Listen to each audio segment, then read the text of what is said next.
Bien, ahora sí, esto que ya pueda llegar a servir para consultar posteriormente sería positivo. Así que bueno, primero y principal, agradecerles por estar aquí, por hacer tiempo de sus vidas, de sus viernes. Principalmente agradecer a Elba Kirby, la directora de la Biblioteca del Magisterio, que viene impulsando iniciativas muy necesarias respecto a la educación. Y quiero agradecer también a Alfredo Martín, que ahora está también ayudándonos, que va a formar parte del equipo de trabajo y que, bueno, actualmente está ahí con una tormenta en alta montaña porque, bueno, ha llegado el equinoccio, el cambio de estación y está llegando el cambio de tiempo. Así que, bueno, muchísimas gracias por estar desde allá y, bueno, lo que quieras puedes escribir ahí en el chat. Eh, bueno. Nuevamente, el canal del chat está abierto, pueden ir escribiendo lo que precisen. La charla de hoy no va a ser tan extensa, vamos a ver cuánto tiempo nos permite el Zoom, creo que son 40 minutos. Y la idea es que yo presente un poquito más o menos la idea que nos convoca y a lo sumo a las y media, a las 20:30, ahí podamos abrir un poco lo que nos permita a debate, a charlar. Cualquier cosa también pueden ir haciendo sus preguntas y ya de todas formas, la idea es irlas respondiendo después de esa media hora o ya vamos armando un formato donde podemos ir como a hacer intervenciones puntuales. No nos va a dar el tiempo a todos para presentarnos, como sí sería en formato taller, pero por lo menos la idea es que algo, alguna inquietud o cosas que tengamos, podamos expresarlas. Bueno, mi nombre es Luis Jiménez Agüero, soy licenciado en Psicología, egresado de la Universidad Nacional de Córdoba. Soy de San Juan, volví acá previo a la pandemia, he estado estos años realizando diferentes actividades en la provincia, tanto dentro como fuera del estado. Y la pandemia ha sido un verdadero abreaguas para la mayoría de nosotros y en cierta forma nos ha llevado a catalizar, a ser un catalizador de ciertos cambios que por ahí en cierto punto parecían muy abstractos, pero que están siendo bastante concretos, digamos. A ver, un segundito. Hay alguien que tiene el micrófono abierto, que le voy a pedir si pueden desbloquear los micrófonos.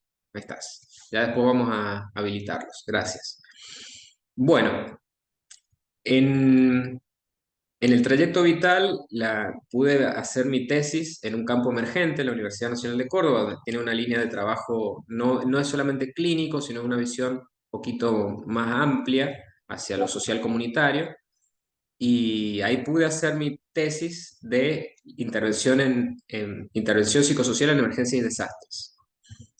La tesis fue realizada en 2018, un poco visualizando estos cambios que de cierta forma intuitiva muchos de nosotros sabíamos que se iban a ir desplegando de cierta forma.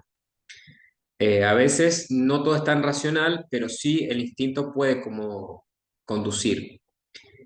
Después de esa tesis que fue dirigida por Maricel Costa, que es magíster y que ha estado encargada del área de extensión mucho tiempo allá en la Facultad de Psicología de Córdoba, y de esta línea que han venido trabajando ella junto con Santini, junto con eh, también Alejandra, eh, se me fue el nombre, tuve un lapsus freudiano. Y bueno, con Alejandra que viene también con lo que es el abordaje de los primeros auxilios psicológicos, digamos. Bueno, yo más o menos algo de eso empecé a aprender. Alejandra Rossi, ahí está, ahí recuerdo su nombre. Alejandra Rossi, me va a matar si me olvido.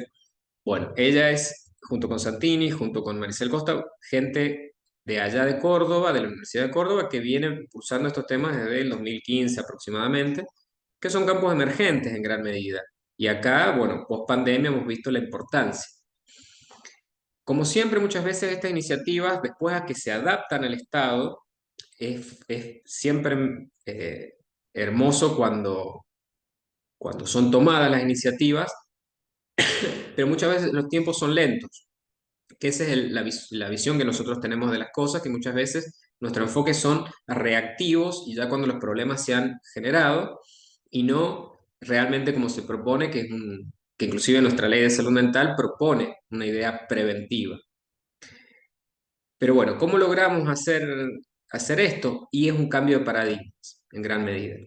Acá en San Juan se está gestando ese cambio de paradigmas donde ya están instalándose mecanismos de primera escucha, donde ya se está empezando a hablar de esto del primer auxilio psicológico, etcétera. Y sobre todo de la importancia del trabajo interdisciplinario, que no es, no es solamente trabajo interdisciplinario, es trabajo entre humanos, porque si bien nuestras disciplinas nos forman de una manera donde vemos la realidad a través de un tubo, porque la especialización sirve, pero dentro de todas nuestras inteligencias nos van moldeando para que nuestra percepción se entrene para ver la realidad bajo cierto filtro. Eso opera a favor en ciertos casos y muchas veces en contra, porque a veces sucede dos cuestiones bastante simples que es, la primera, que estamos a veces en una torre de Babel, donde no es que yo esté hablando de otro idioma con otra persona, pero sí la parte técnica a veces genera que realmente sea difícil, aunque estemos hablando de lo mismo, entender que estamos hablando de lo mismo. Y por otro lado está un dicho que me encanta, que lo aplico a muchas cosas, que es que dice, el que tiene solamente un martillo ve todo con forma de clavo. Y eso generalmente forma parte no solamente del saber técnico, sino de la experiencia cotidiana. Siempre nos recordaban a nosotros una frase de Foucault en su momento, que decía la importancia de tener la caja de herramientas. Y no implica ser ecléctico, sin sentido, o sea, tomar cosas, ver qué sale, sino de precisamente disponer de las herramientas conceptuales, ontológicas, epistemológicas, metodológicas, y a su vez de herramientas prácticas en el territorio. Esas herramientas son no solo hacia afuera, porque la mayoría de los espacios de capacitación son, bueno, aprende esto, esto y esto y anda a la cancha. Pero nosotros también somos humanos, o la mayoría de nosotros, y cosas nos pasan. Entonces, se suele descuidar muchas veces, principalmente por ejemplo, en caso de bomberos, o a veces en la fuerza de seguridad, lo que representa también el impacto de las cosas con las que nosotros nos encontramos en la calle. Ni hablar de que los que trabajan en administración pública y ni hablar de los que trabajan en docencia actualmente.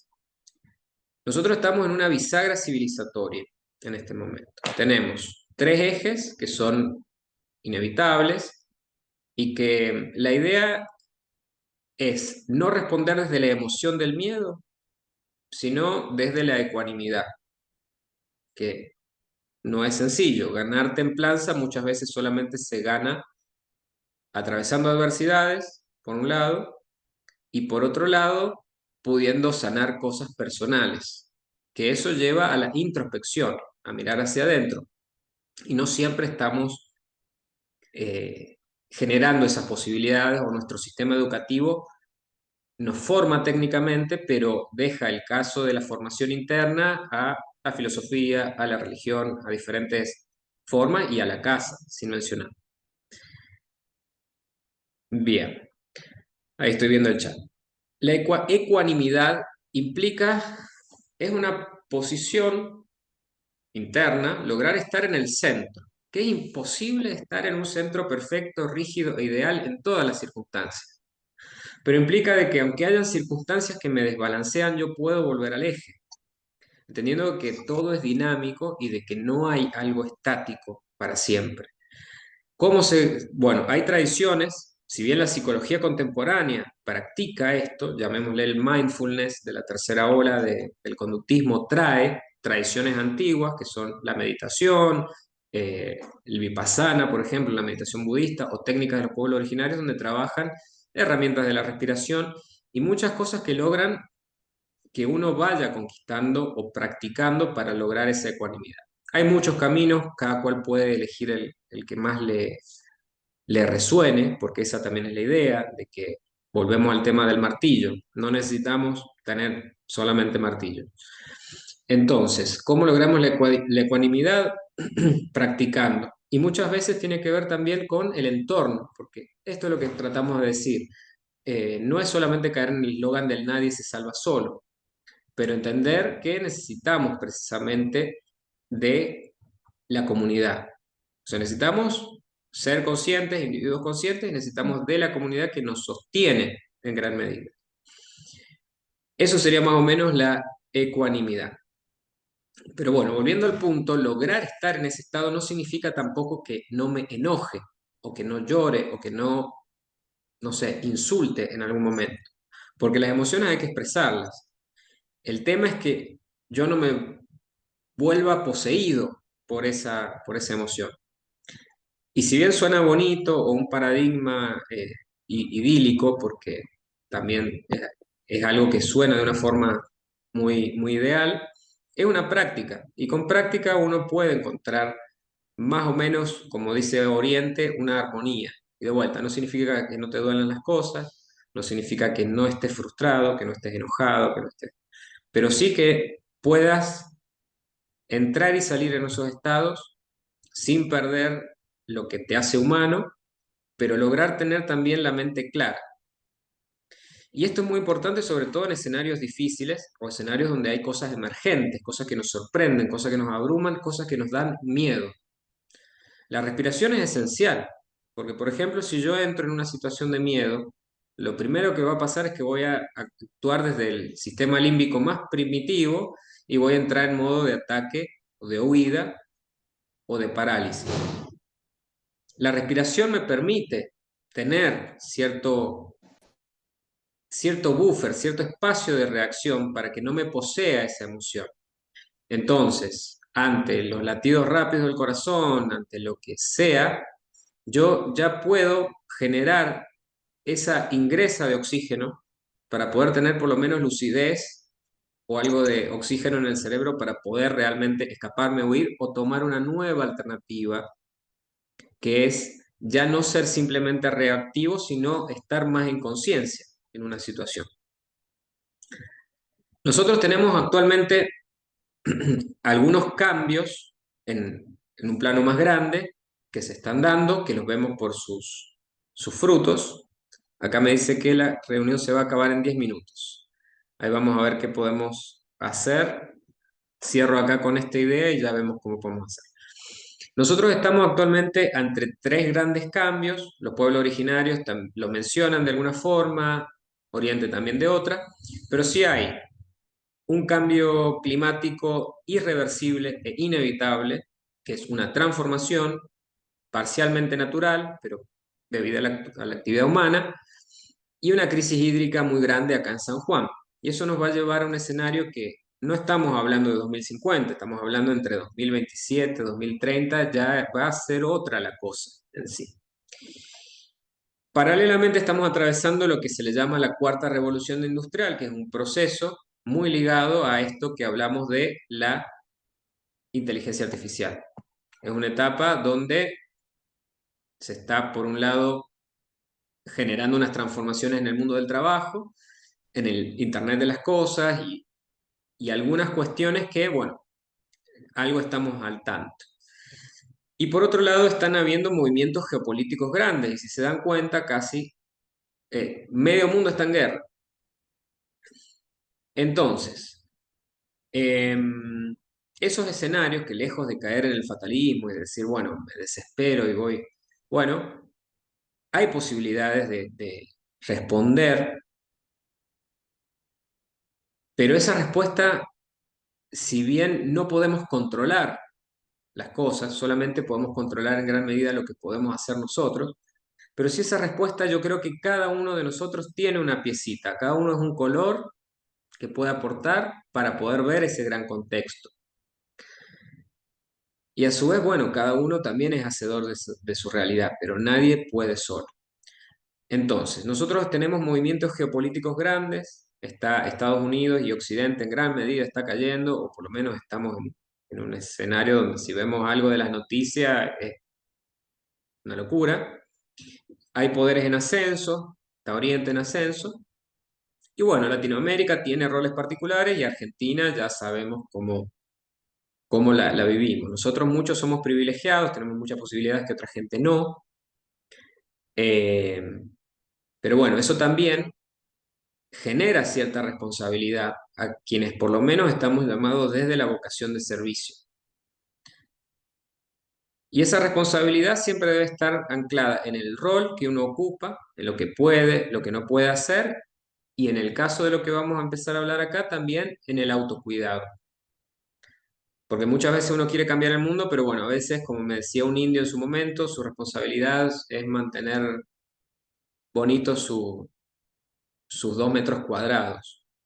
Entonces, nosotros hemos sido entrenados desde la mentalidad del siglo XX para responder o resolver problemas del siglo XXI en cambios que ya han sucedido y que nos están llevando puestos.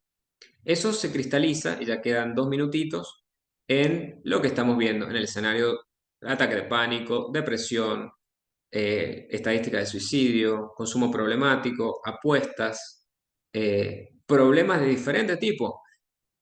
Vamos a la escuela primaria, no sabemos qué hacer con el autismo, no sabemos qué hacer con la atención dispersa, no sabemos qué. Bueno, es un espectro muy amplio.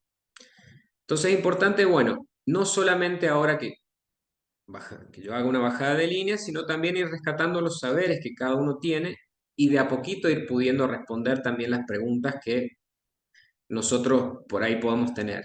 Y saber que a veces, muchas veces estamos haciendo las cosas bien, pero a veces no las hablamos o no tenemos la oportunidad de ver un contexto más amplio donde podamos validar lo que estamos haciendo o saber si tenemos que calibrar algo.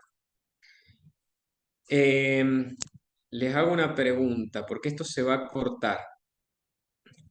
Podemos hacer lo siguiente y ya empezamos la otra etapa con micrófono abierto y vamos hablando.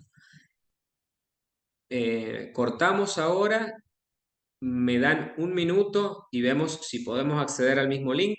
¿Están de acuerdo? ¿Sí? Genial. Bueno, primero agradecerles la atención. Vamos a cortar acá y en 1 minutito, son las 20:28, a las 20:30 ya nos volvemos a sumar.